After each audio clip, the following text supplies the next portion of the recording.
Hey there, welcome back to my kitchen. Today we are making 3 super fun pizza night recipes. These pizza recipes turned out amazing, especially the second one, believe it or not, and I think you're going to be very interested in that one because it was quite different but still turned out amazing. But let's go ahead and get started with today's video and I will show you how to make all 3 of these pizza recipes.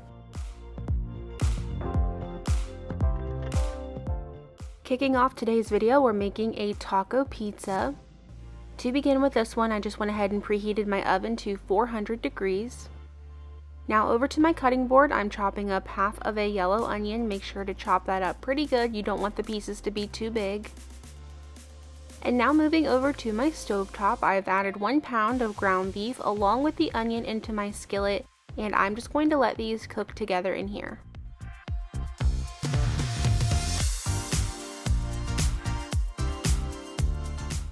In the back here, while the ground beef is cooking, I have 1 can of refried beans started. I'm also going to add about a half cup to 3/4 of a cup of salsa in there. This is just going to help give those refried beans a good flavor. Let those continue to warm up back there, and then when your ground beef is all done, drain any grease if needed. Into the ground beef, I am adding 1 package of taco seasoning along with 1 can of diced tomatoes with green chilies. I did not drain the juice out of these tomatoes. We're going to go ahead and add that in and let this meat thicken up for a minute. For all 3 of today's recipes, I did use the same crust recipe. I am not sharing it in today's video because I have shared it on my channel before. However, I will link it down below for you if you're interested. Onto the crust that I have prepared, I'm going to go ahead and take that refried bean and salsa mixture and spread it over my crust. This will be the base of your pizza.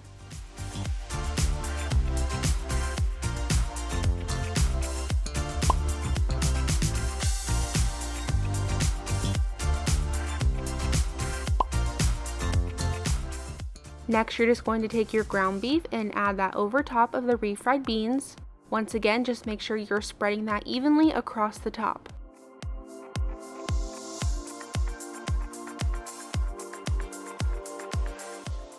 For the cheese, we're going to be adding about 1 cup of this Queso quesadilla cheese along with 1 cup of a Fiesta blend cheese. Of course, if you want to add more than that, feel free to. Just make sure that the top is nicely covered with your cheeses.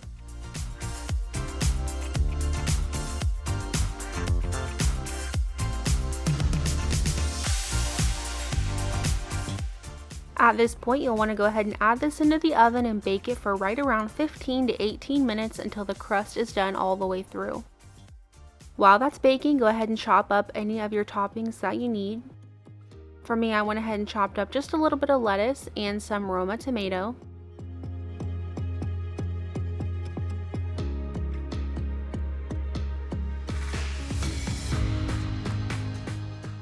This is what the pizza looked like coming out of the oven. At this point, you can go ahead and finish adding any toppings that didn't need to be baked.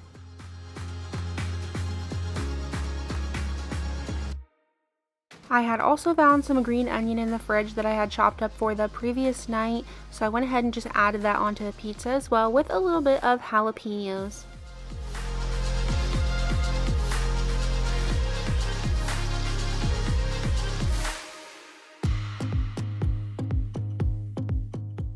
Here's what the pizza looked like when it was all done. We did just add some sour cream over the top as well. My husband put some Diablo sauce from Taco Bell on his. But of course, you can add any toppings that you like. I do have to tell you though, this pizza is extremely filling and will stretch really far.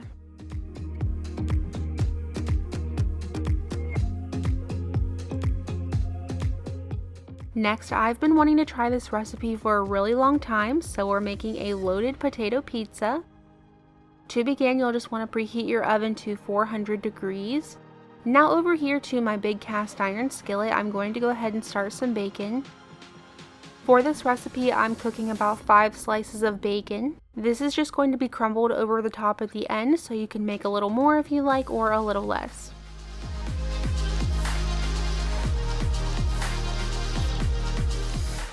Moving over to my cutting board, I have about 7 golden potatoes here.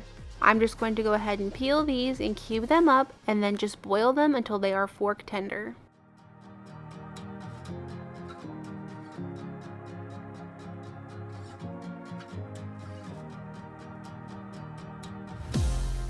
Once they are fork tender, go ahead and drain off all of the water and then add in about 3 to 4 tablespoons of butter.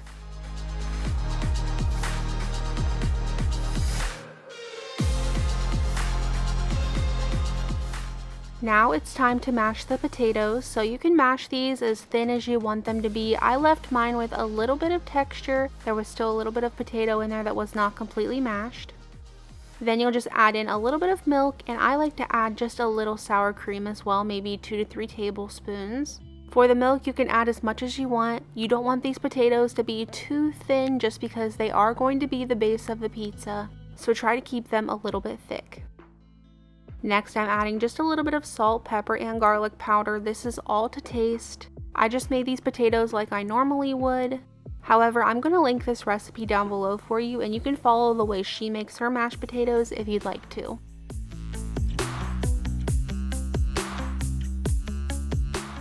Like I said earlier, this crust recipe will be linked down below. Now take those mashed potatoes and spread that evenly over your crust.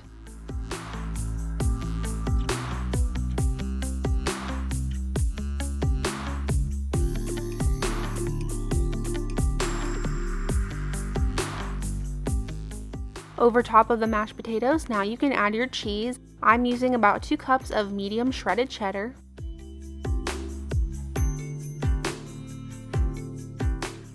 Once the cheese is on, you can go ahead and add this into your oven, and it's going to bake for around 15 to 18 minutes until the crust is done all the way through and the cheese is melted.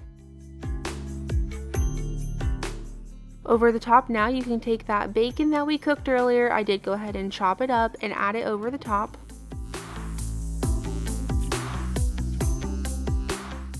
And then you can add green onions or you can add chives. I didn't have any fresh green onions, so I just went ahead and used these chives that I had.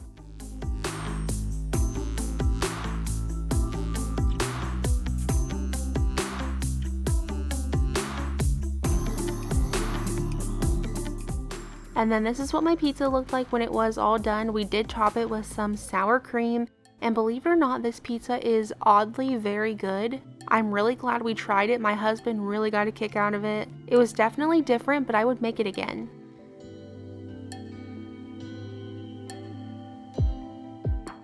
And now last but not least, we are making a barbecue chicken pizza.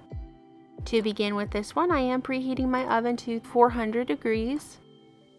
And then into this little pan, I know this is a loaf pan, but I was only cooking 1 chicken breast, so I just added it in here.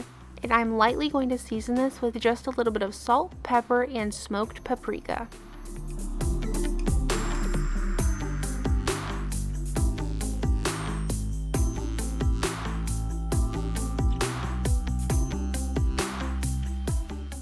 Just for some added flavor in the oven, I'm also going to add about 1 to 2 tablespoons of barbecue sauce onto my chicken. Just spread that around on there. It does not have to be perfect. And then this is going into the oven to bake for about 15-ish minutes until the chicken breast is cooked all the way through. Once the chicken is cooked, you can go ahead and shred it. I would leave all the juices in the pan, just let the chicken soak that up. And then once it's shredded, go ahead and add some more barbecue sauce. I would add about a half cup or maybe even more. You want this chicken to be very saucy because it is going to be the base of the pizza.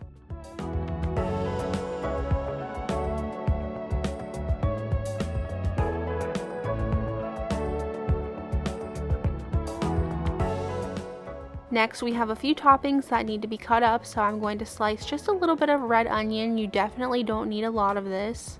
Try to slice it thin and then chop it into smaller pieces.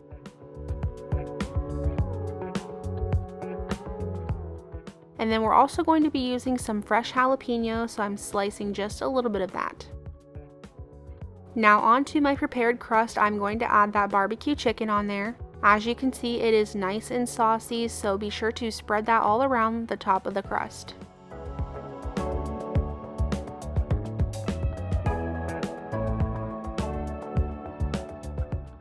For the cheeses, we're going to be using some shredded Colby Jack cheese, about a cup to a cup and a half of that. And then you're also going to add a half cup to a cup of Monterey Jack cheese.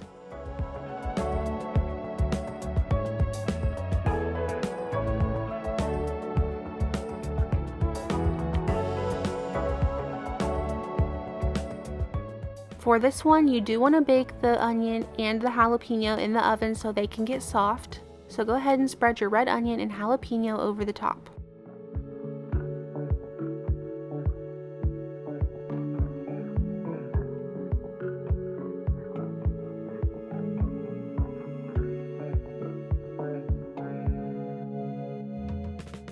This is going in my oven to bake for 15 to 18 minutes until the crust is baked all the way through and the jalapenos and onions on top are nice and soft.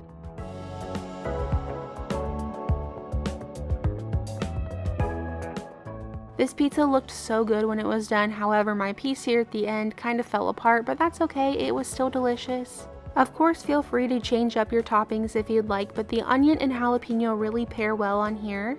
And of course, you can use any type of barbecue sauce that you want and even put more barbecue sauce over the top.